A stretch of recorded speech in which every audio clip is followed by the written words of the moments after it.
And in today's video, I'm going to show you how to do a watercolor effect on polymer clay. This is a little different than other tutorials that you may have seen before. I have a few added steps to make it even more intricate. So you want to start off with a very thin layer of black Primo clay. You can use other brands as long as it's a clay made for making earrings. And then you want to add a thin layer of white Primo clay on top of the black. You can use an X-Acto knife or a tissue blade to make an even working surface.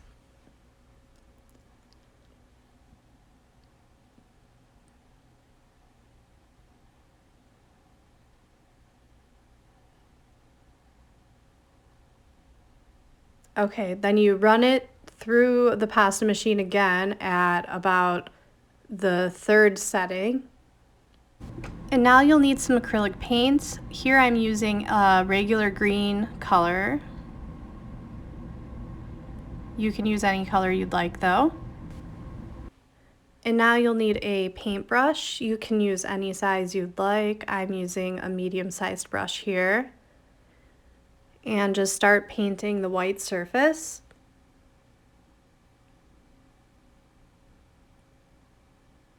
I go for all different sized strokes. I want it to be spread out, but still covering enough of the surface because we'll be rolling it out later and it all spreads out quite a bit.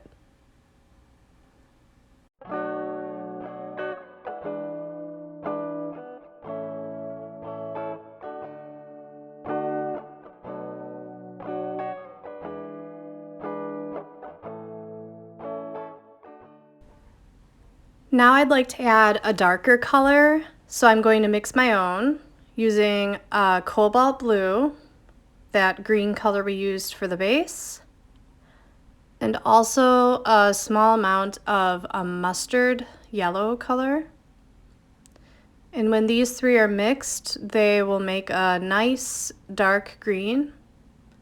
I'm just starting off with these. There's no exact measurement. I just used maybe a teaspoon or so of each. And I don't really like this color, so I'm going to adjust it a little. I want it darker, so I'm going to add more cobalt. And that's about another, maybe a half teaspoon. Mix it all together. And this is the color I was going for.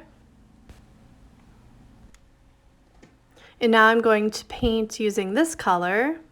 And again, you can use any color combination that you'd like. Dark and light colors work great together.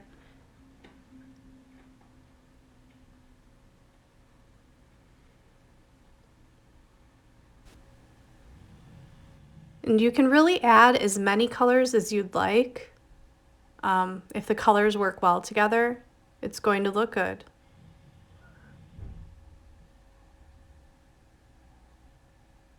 So now I will be adding one more color, and this is an antique gold metallic paint.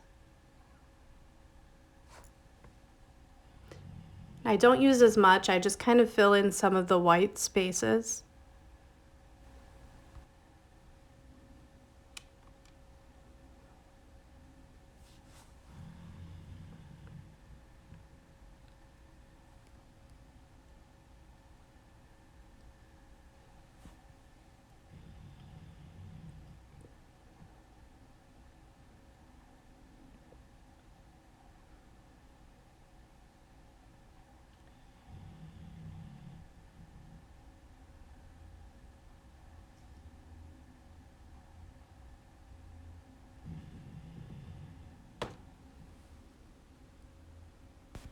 So you'll want to get a piece of white translucent clay, and you can use regular translucent, but I prefer the look of the white translucent, and run it through the pasta machine at at least the setting 5. You want it as thin as possible, but not too thin to where it's going to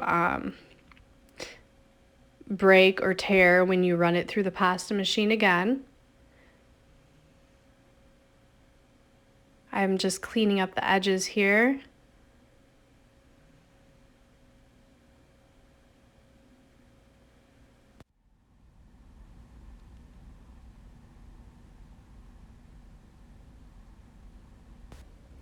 Now that this is all cleaned up, you can press down on the translucent clay and just lightly combine it and get your roller and roll it out. It doesn't have to be perfect. You're going to put it through the pasta machine anyway.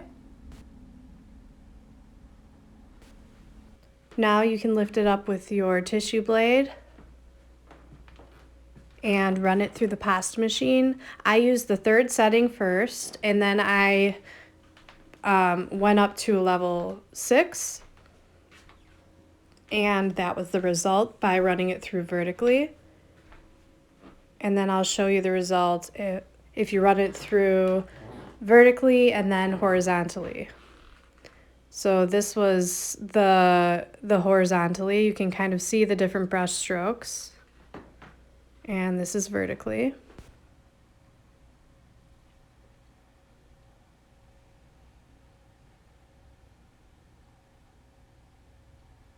Okay, so now we're just going to take small pieces off of each one. I like the 2 different looks. You can run it through the pasta machine however you want to. I like doing the 2 different variations. So this was the horizontal way. You want to rip pieces towards you so you can get some of that black that's underneath, and make them different sizes. I used bigger sizes here, and then I added some small ones. You just want it to look as natural as possible.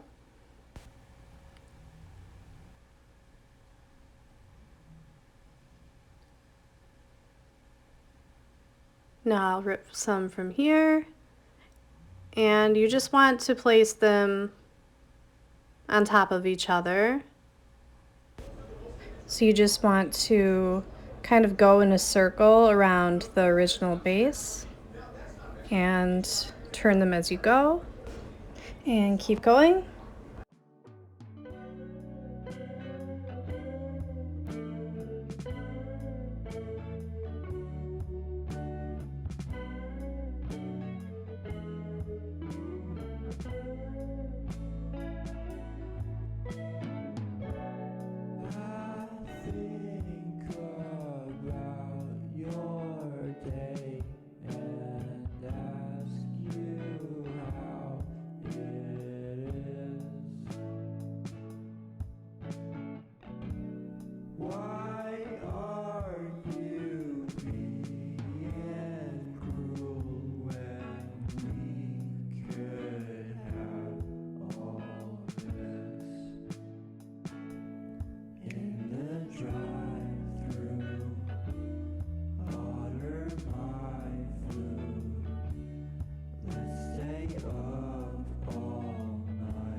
Okay, now you want to grab your tissue blade or spatula or something flat and run it along the bottom It's very thin, so you can't just pick it up or it'll all kind of fall apart.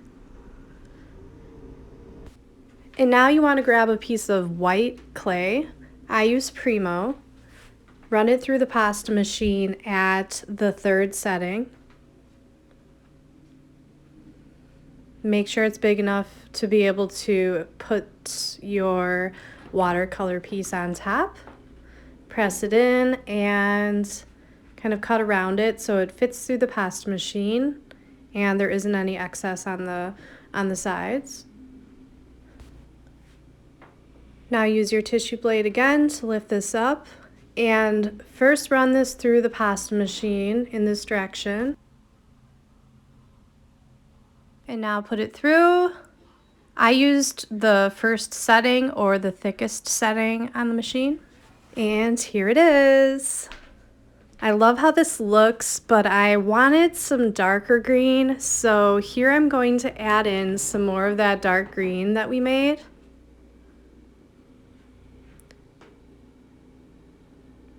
So I just brush it on in the spots that I think could use a little extra color.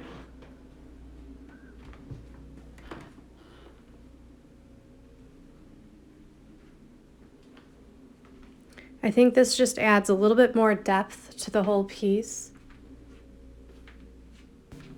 And you can completely skip this if you don't want to do this. I just started doing this recently with my watercolor blends, and I just love how it turns out in the end.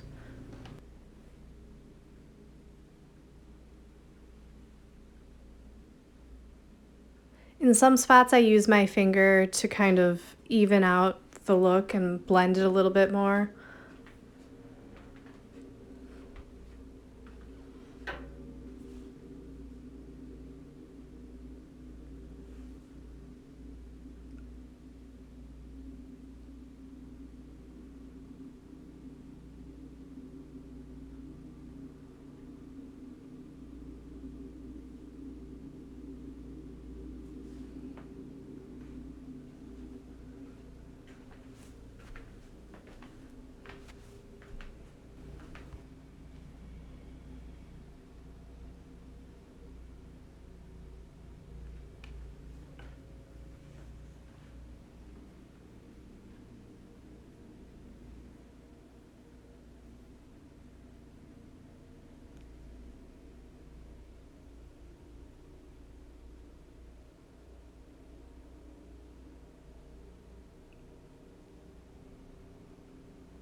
And now I'm going in and using the darker color again.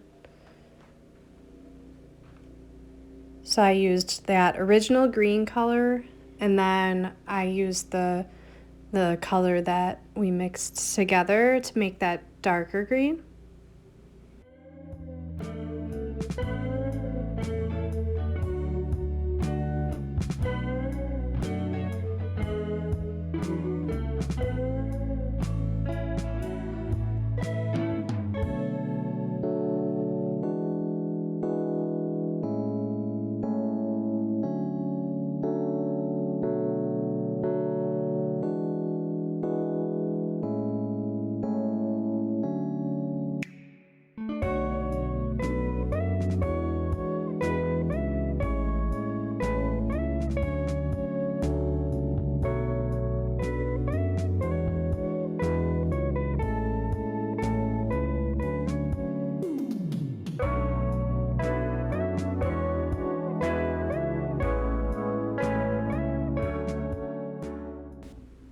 And now just grab a cutter that you'd like to use. I'm going to use a few different kinds. I love Monstera leaves, so Of course, I'm starting with that.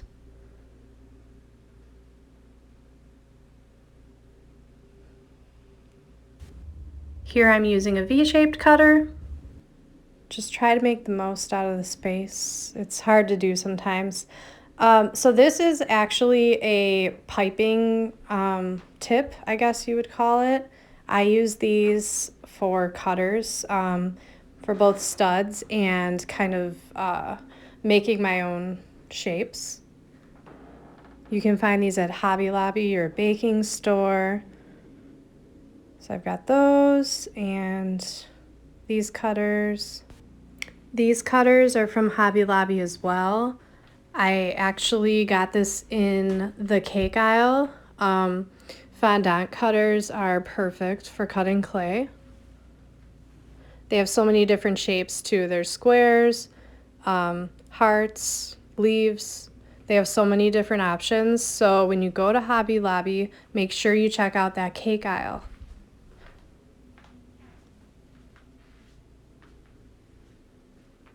Okay, now bake them for 40 minutes at 275 degrees.